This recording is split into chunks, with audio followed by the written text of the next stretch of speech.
Hey, everybody, welcome back to the Words of Life Daily Bible Reading. Today is day 305 in our Read the Bible in a Year plan, and we are going to be reading 2 Samuel chapters 19 and 20 and 2 John chapter 1. Let's dive right in. 2 Samuel chapter 19. It was told Joab, "Behold, the king is weeping and mourning for Absalom." So the victory that day was turned into mourning for all the people. For the people heard that day, "The king is grieving for his son."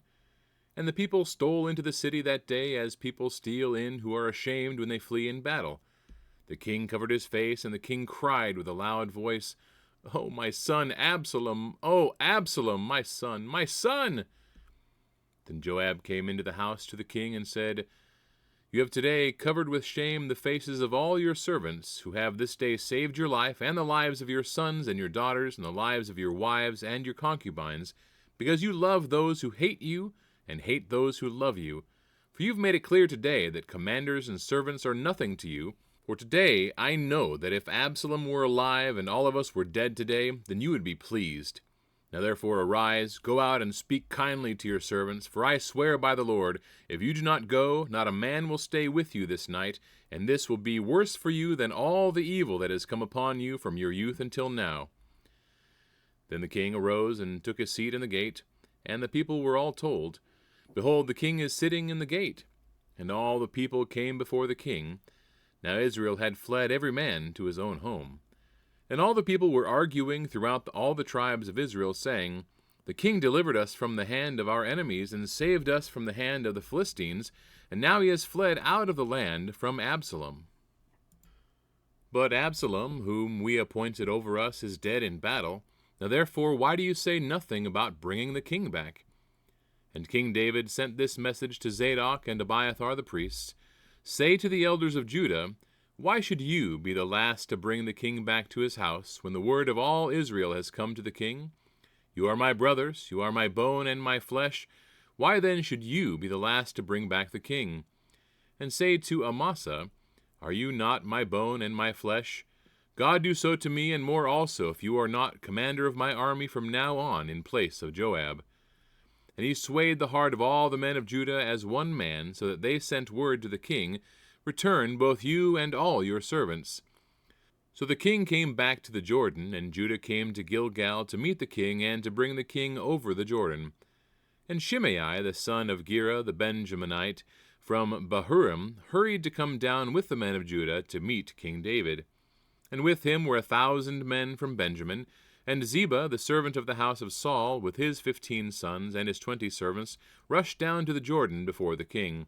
And they crossed the ford to bring over the king's household, and to do his pleasure. And Shimei, the son of Gera, fell down before the king as he was about to cross the Jordan.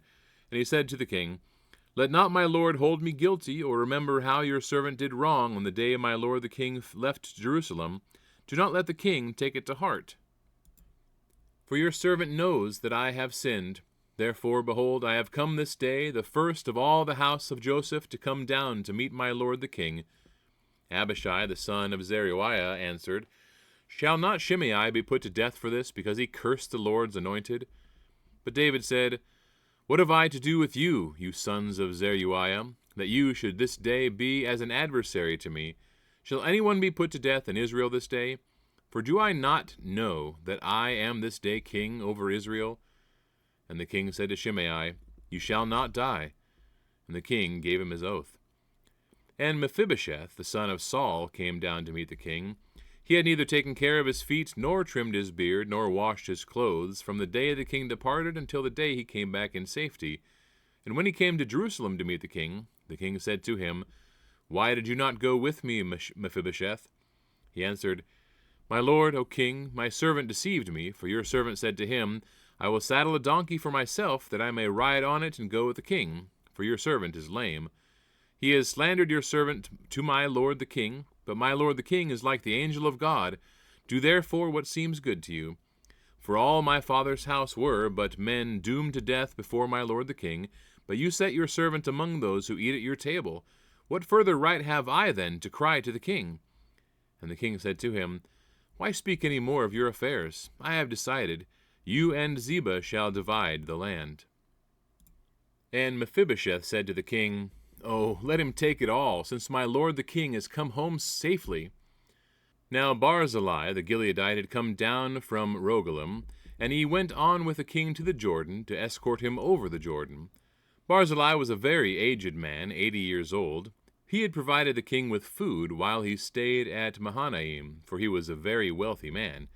And the king said to Barzillai, "Come over with me, and I will provide for you with me in Jerusalem." But Barzillai said to the king, "How many years have I still to live, that I should go up with the king to Jerusalem? I am this day 80 years old. Can I discern what is pleasant and what is not? Can your servant taste what he eats or what he drinks? Can I still listen to the voice of singing men and singing women? Why then should your servant be an added burden to my lord the king? Your servant will go a little way over the Jordan with the king. Why should the king repay me with such a reward? Please let your servant return, that I may die in my own city near the grave of my father and my mother. But here is your servant Chimham. Let him go over with my lord the king, and do for him whatever seems good to you." And the king answered, "Chimham shall go over with me, and I will do for him whatever seems good to you, and all that you desire of me I will do for you." Then all the people went over the Jordan, and the king went over. And the king kissed Barzillai and blessed him, and he returned to his own home. The king went on to Gilgal, and Chimham went on with him. And all the people of Judah, and also half the people of Israel, brought the king on his way. Then all the men of Israel came to the king, and said to the king, "Why have our brothers, the men of Judah, stolen you away, and brought the king and his household over the Jordan, and all David's men with him?" All the men of Judah answered the men of Israel, "Because the king is our close relative. Why then are you angry over this matter? Have we eaten at all at the king's expense, or has he given us any gift?" And the men of Israel answered the men of Judah, "We have 10 shares in the king, and in David also we have more than you. Why then did you despise us? Were we not the first to speak of bringing back our king?" But the words of the men of Judah were fiercer than the words of the men of Israel. 2 Samuel chapter 20. Now there happened to be there a worthless man, whose name was Sheba, the son of Bichri, a Benjaminite, and he blew the trumpet and said, "We have no portion in David, and we have no inheritance in the son of Jesse, every man to his tents, O Israel." So all the men of Israel withdrew from David and followed Sheba, the son of Bichri. But the men of Judah followed their king steadfastly from the Jordan to Jerusalem. And David came to his house at Jerusalem. And the king took the 10 concubines whom he had left to care for the house, and put them in a house under guard, and provided for them, but did not go into them. So they were shut up until the day of their death, living as if in widowhood. Then the king said to Amasa, "Call the men of Judah together to me within 3 days, and be here yourself." So Amasa went to summon Judah, but he delayed beyond the set time that had been appointed him. And David said to Abishai, "Now Sheba the son of Bichri will do us more harm than Absalom. Take your lord's servants and pursue him, lest he get himself to fortified cities and escape from us." And there went out after him Joab's men, and the Cherethites, and the Pelethites, and all the mighty men. They went out from Jerusalem to pursue Sheba the son of Bichri. When they were at the great stone that is in Gibeon, Amasa came to meet them.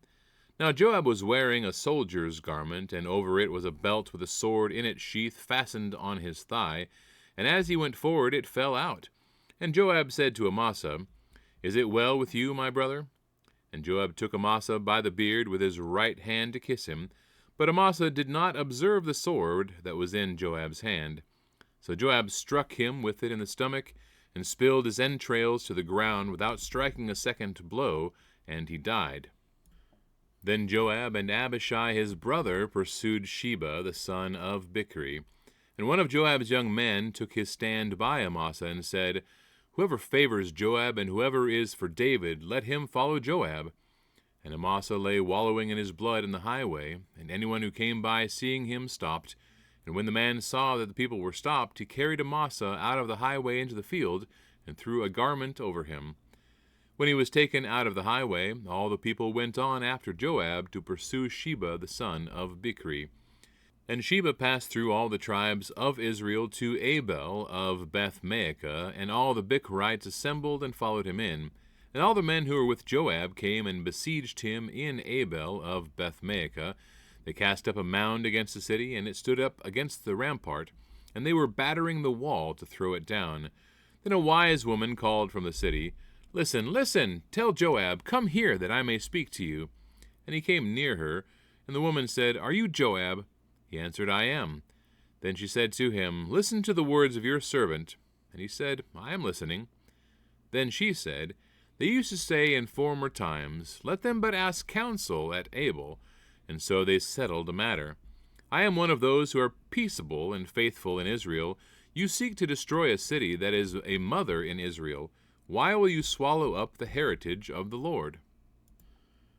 Joab answered, "Far be it from me, far be it that I should swallow up or destroy. That is not true, but a man of the hill country of Ephraim called Sheba, the son of Bichri, has lifted up his hands against King David. Give up him alone, and I will withdraw from the city." And the woman said to Joab, "Behold, his head shall be thrown to you over the wall." Then the woman went to all the people in her wisdom, and they cut off the head of Sheba, the son of Bichri, and threw it out to Joab. So he blew the trumpet, and they dispersed from the city, every man to his home, and Joab returned to Jerusalem to the king. Now Joab was in command of all the army of Israel, and Benaiah the son of Jehoiada was in command of the Cherethites and the Pelethites. And Adoram was in charge of the forced labor, and Jehoshaphat the son of Ahilud was the recorder, and Sheva was secretary, and Zadok and Abiathar were priests, and Ira the Jairite was also David's priest. The entire book of 2 John. The elder to the elect lady and her children, whom I love in truth, and not only I, but also all who know the truth, because of the truth that abides in us and will be with us forever. Grace, mercy, and peace will be with us from God the Father and from Jesus Christ the Father's Son, in truth and love. I rejoiced greatly to find some of your children walking in the truth, just as we were commanded by the Father. And now I ask you, dear lady, not as though I were writing you a new commandment, but the one we have had from the beginning, that we love one another. And this is love, that we walk according to his commandments. This is the commandment just as you have heard from the beginning, so that you should walk in it. For many deceivers have gone out into the world, those who do not confess the coming of Jesus Christ in the flesh. Such a one is the deceiver and the Antichrist. Watch yourselves so that you may not lose what we have worked for, but may win a full reward. Everyone who goes on ahead and does not abide in the teaching of Christ does not have God. Whoever abides in the teaching has both the Father and the Son.